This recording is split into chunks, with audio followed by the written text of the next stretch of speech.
When it comes to buying a booster box of an older set, I always tell myself if I pull the biggest chase card in the set, can I get close to value of the price of the booster box? With Sword and Shield being completely out of print and the prices of sealed product in general just going through the roof, I thought I'd take a look at one of my favorite sets that I'm looking at pretty much daily to scoop up some of these singles at a pretty good affordable price. So our first card on the list that we'll be looking at is of course the top dog. That's a Blazin alt art. You can get this card in near mint for around the $200 mark, unless you don't mind it being lightly played. And you have to remember, Chilling Reign is a huge set and has very tough pull rates. So the chances of you pulling this card are slim to none. I personally have never pulled anything good out of Chilling Reign, but that's just my horrible luck. Some people would argue that this is one of the top 5 alt arts in the Sword and Shield era, but personally I like to hear what you guys think in the comment section down below. This kind of card gets in the 50-50 zone for me. It's cool, it's a great card, but I even think the Blazin trainer gallery is just as good for a way more affordable price. And this card right now is on an absolute heater. It is rising right now in price, and with this set being done and out of print and harder to find day by day, this one doesn't look like it's stopping its climb anytime soon. Next we'll be looking at is the Garen Moltres, which I'm personally not a huge fan of. And as of today, it looks like we're getting a little dip in this card. Like I said, I'm not a huge fan of it just because we got a very similar artwork in Crown Zenith in the tins. I'm just not a huge Garen Moltres fan. I'm a big fan of like the OG Moltres. I think it's way better. Grill me in the comment section down below if you think I'm crazy, but this card for me is a pass.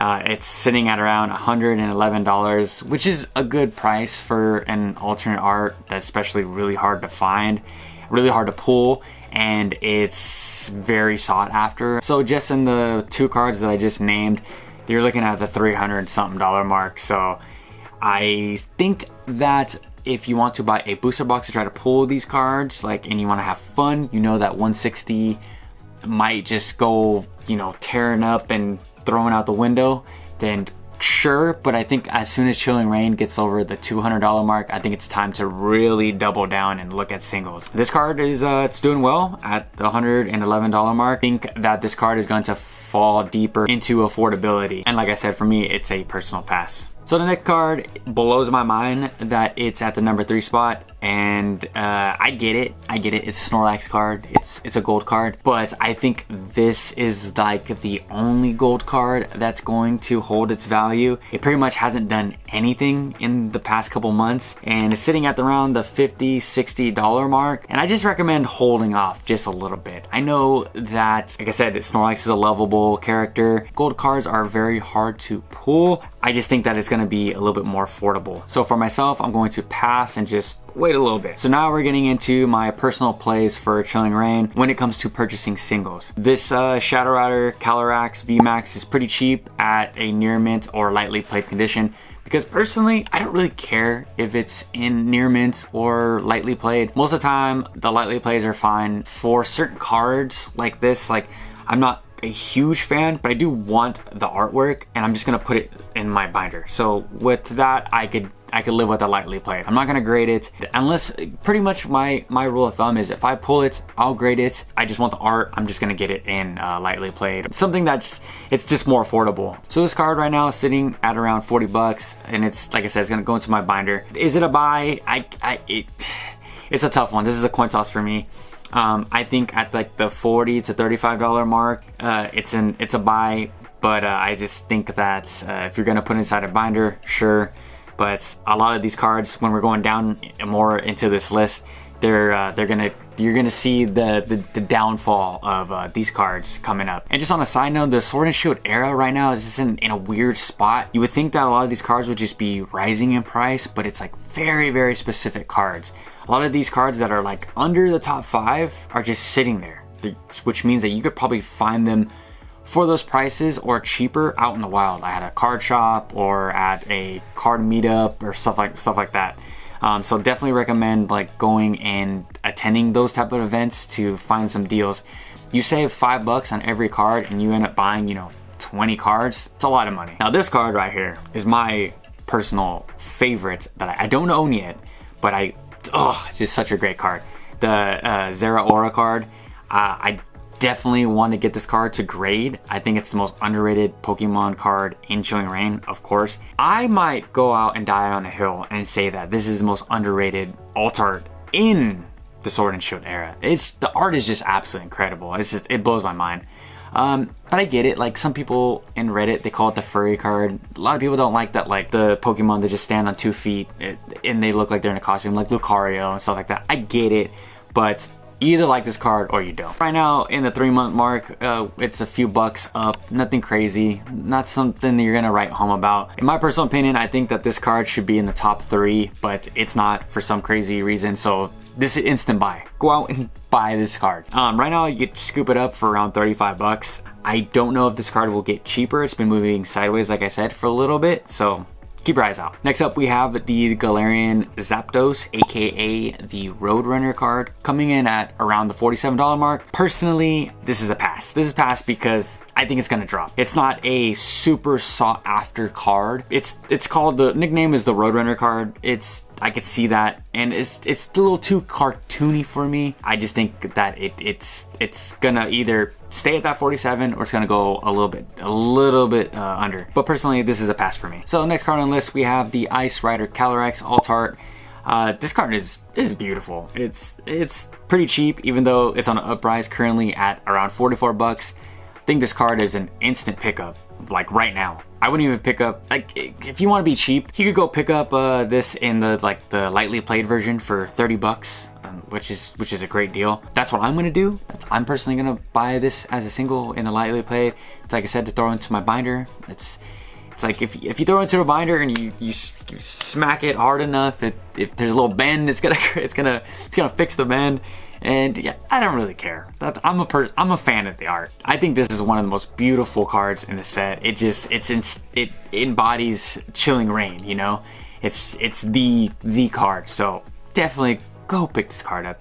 It's so dirt cheap to not have this in your collection. So I had to throw my least favorite card in Chilling Reign into this list, and this one might surprise you, which is funny because I actually think that the Galarian Articuno is better than the OG Articuno. I'm a fan of all the legendary birds, but I'm a huge fan of the Galarian Articuno.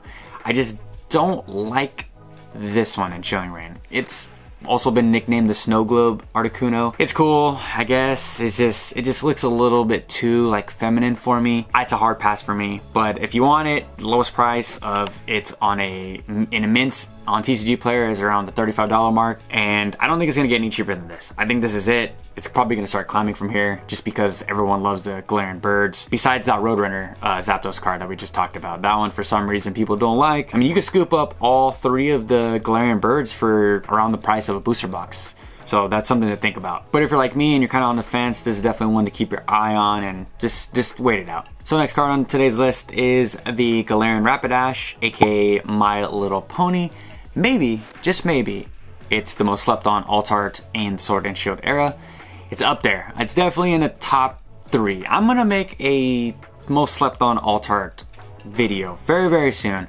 I just had that idea right now, because this one definitely deserves a spot. So this card is like one of those cards where you either love it or you hate it, and the price definitely reflects that. Right now we're sitting at the $41 mark. Personally, I would go pick this up at the 41 bucks. I saw my LGS for like 30 bucks. So if you find that for around that price, go pick that up. I personally have this one in my collection, and I'm so glad that I do. Next up on the list, we have the Galarian Slowking alt art, of course. And right now you get this card for around $28. Go pick this one up. It's got that like cool color pencil look to it. Galarian Slowking is just an awesome Pokemon in my personal opinion. I love the colors. Very different from the whole vibe of Chilling Reign, but just such a sick card. I don't know why it's so cheap, but it just shows how strong this set is. It's just there's so many bangers. So yeah, for me, instant buy. Now I know what you guys are gonna say, Henry, how could you not put a trainer on today's list? But we do have some 2 bonus picks. So the first bonus pick, oh my gosh, this blows my mind every single time. And I just bought these 2 cards like not too long ago. There were cards of the day in one of the podcasts. But the Garen card, Garen's Conviction. How is this a $13 card? This looks like a sun and moon even further. Like the artwork is insane. How is this card $13? Most slept on full art trainer ever. Like, blows my mind. If I'm a betting man, which I am, this card is going to skyrocket in price later on. I've always fought back with the whole English waifu trend and craze. If that was a whole thing, if that was a whole vibe, and we all as a community agree that this is a thing and that Japan does it, and this card in Japan is crazy, that they do it, that it comes over here and it also influences our desire to want these cards, then why is this card $13? Think about that. So out of all the cards that I named in today's list, this one at $13, you could, I know you guys spend more on Starbucks. You can go buy 2 coffees at Starbucks and spend more than $13. So go pick this one up right now. And for my final pick, another full art card that is just robbery, just theft. They're giving away this card for free on TCG Player pretty much. Is the Caitlyn card. The Caitlyn coming in around 28 bucks. And again, don't understand why this card is so cheap. That's why I'm trying to tell you guys, I don't think English waifus are a thing. I think when it comes to English full art trainers in the female category, you can scoop up a lot of these cards for pretty cheap. I would even recommend you guys, like if you're a full art trainer collector like myself, go back in other sets and go scoop up a lot of those trainers now that they're cheap. Who knows, maybe the waifu market can go back up again and we'll never see these cards this cheap ever again. Because in Japanese, this card right here is sitting at the $122 mark. You can buy a few of these in English, grade them, hopefully to come back into 10, and make your money back to buy a Japanese Caitlyn if that's your style. So there's plays here. There's definitely plays here in the English market. So, but for me, I want to save some money. I want to save you guys some money, so I definitely recommend picking this up in English. And if you guys are kind of new to Pokemon, pretty much English trainers, female trainers, are about 4 to 5 times more expensive than Japanese. Korean, they're pretty affordable, and simplified Chinese and traditional Chinese, they're a little bit more affordable, but in Japanese, it's just forget about it. If you pull a female full art trainer in any Japanese booster box, you're hyped because you got a big money card. And if you guys like watching Chilling Reign opening videos, I have one for you guys. I'm gonna link right here. It's a great one. I pulled some pretty awesome cards. Let me know if I left your favorite card off on today's list. Let me know if Chilling Reign is one of your favorite sets. Let me know anything in the comment section down below. Until next time, I'll catch you guys later. Peace.